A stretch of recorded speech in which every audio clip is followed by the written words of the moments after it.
Europe में Weimar triangle के revival की बात हो रही है। वाइमार ट्रायंगल क्या है, इसका क्या पर्पस है और इसके मेंबर्स कौन कौन हैं? चलिए सब कुछ आसान भाषा में समझते हैं। तो सबसे पहले तो इसका नाम देखिए, वाइमार ट्रायंगल। ट्रायंगल से आप समझ पा रहे होंगे कि ये 3 कंट्रीज का अलायंस है। ये 3 कंट्रीज हैं, फ्रांस, जर्मनी और पोलैंड। तो ट्रायंगल तो समझ गए, अब ये वाइमार क्या है? वाइमार जर्मनी की एक सिटी है।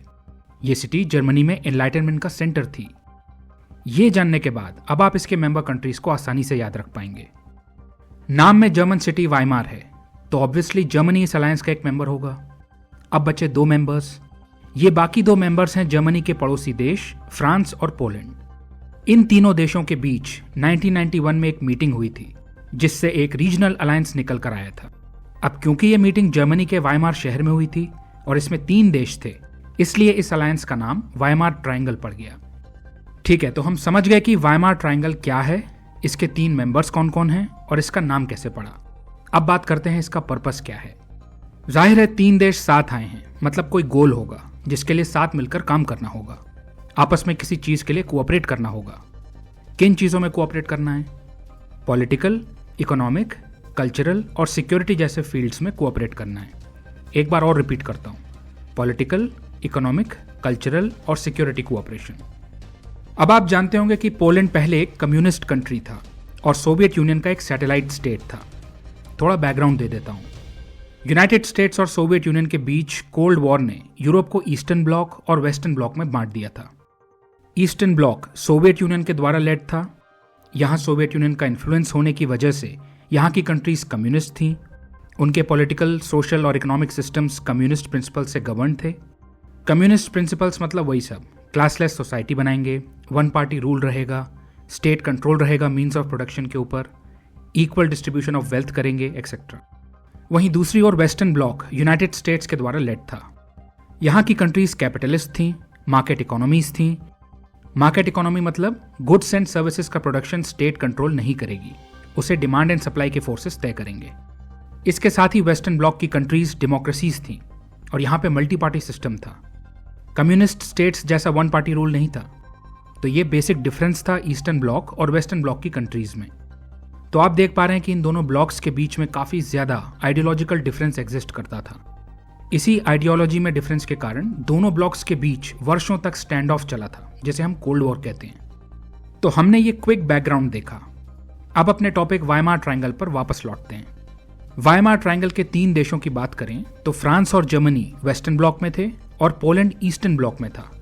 कोल्ड वॉर के दौरान इन ब्लॉक्स के लीडर्स यूएस और सोवियत यूनियन का यही प्रयास रहता था कि अपने स्फीयर ऑफ इन्फ्लुएंस को इंक्रीज किया जाए और ज्यादा से ज्यादा देशों को अपने ब्लॉक में शामिल किया जाए। ये सब 1947 में शुरू हुआ था और काफी समय तक चलता रहा। फिर 1989 में एक हिस्टोरिक घटना हुई, बर्लिन वॉल गिरा दी गई। बर्लिन वॉल एक फिजिकल बैरियर होने के साथ साथ एक आइडियोलॉजिकल डिफरेंस का सिंबल भी थी, एक सिंबल जो कम्युनिस्ट ईस्टर्न यूरोप को कैपिटलिस्ट वेस्टर्न यूरोप से डिवाइड करता था। बर्लिन वॉल के फॉल ने कम्युनिस्ट रेजिम्स के कोलैप्स होने में एक कैटलिस्ट का काम किया। ईस्टर्न यूरोप में प्रो डेमोक्रेसी मूवमेंट्स और तेज हो गए।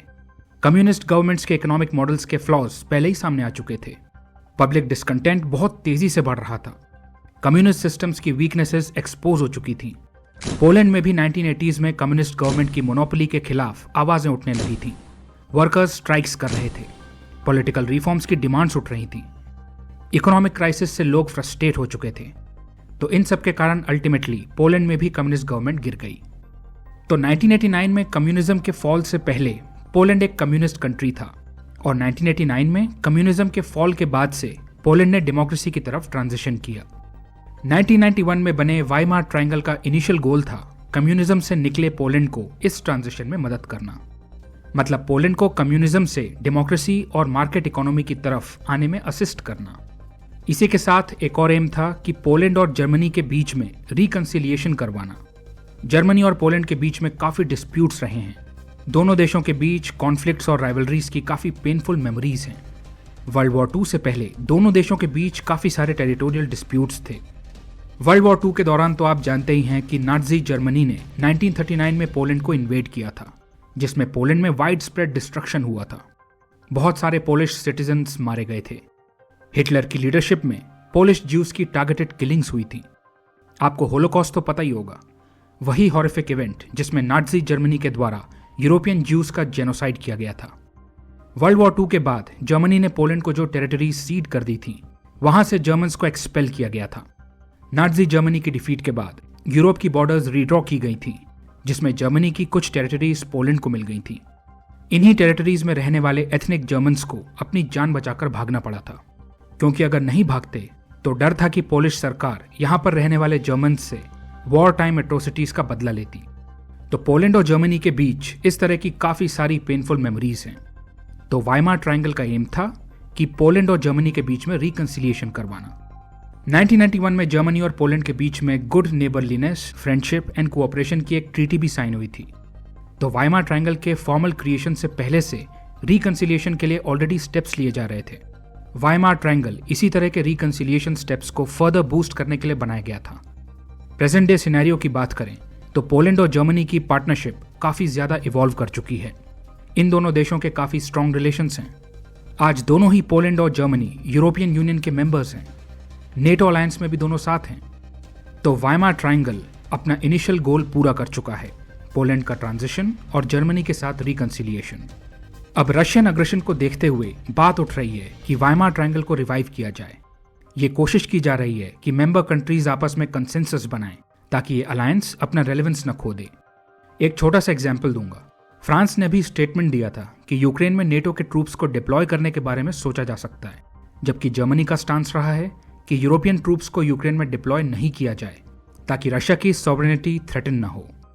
रशिया ने ओपनली धमकी दी है कि अगर यूक्रेन में नेटो ट्रूप्स डिप्लॉय किए जाते हैं तो वो न्यूक्लियर ऑप्शन के बारे में सोच सकता है। तो यहां हम देख रहे हैं कि मेंबर कंट्रीज यूनाइटेड नहीं हैं। इसका कारण है individual national interests. Germany Russia पर अपनी एनर्जी नीड्स के लिए डिपेंडेंट है। वाइमार ट्रायंगल के रिवाइवल का यही मतलब है कि आपस में इन कॉन्ट्राडिक्शंस को सॉल्व किया जाए, जिससे मेंबर कंट्रीज यूनाइट हो जाएं और कॉमन चैलेंजेस को जॉइंटली टैकल किया जा सके।